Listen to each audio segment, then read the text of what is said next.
Ces photos ont été mises sur les réseaux sociaux par un militant pour les droits de l'enfant. On y voit le visage tuméfié et les blessures de la jeune Louane, 16 ans. L'adolescente affirme que c'est un éducateur au sein du foyer dans lequel elle était placée qui l'aurait violentée.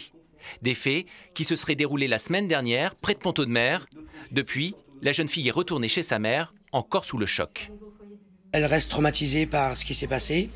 Elle est apaisée parce qu'elle sait qu'elle ne retournera pas au foyer et que la décision que j'ai prise l'a soulagée, tout comme Ilona. Ce qui concerne l'éducateur, une sanction sévère, ça c'est sûr et certain, voire limite un renvoi, parce que pour pas que ça arrive à d'autres jeunes. Voilà. Louane a porté plainte à la gendarmerie. Une enquête est en cours. Mais depuis, elle aurait reçu des pressions pour retirer sa plainte.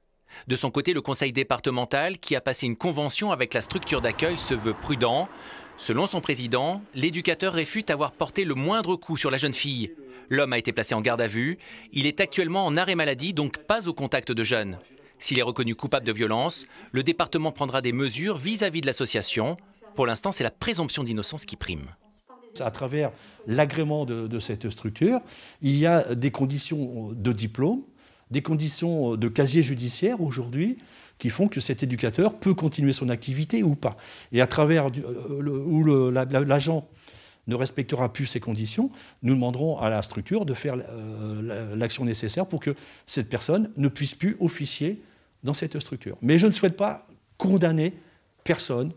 Moi, la priorité aujourd'hui, c'est le résultat de cette enquête. Le département qui rappelle que jusqu'à présent, aucune enquête administrative n'avait été diligentée dans le foyer d'accueil.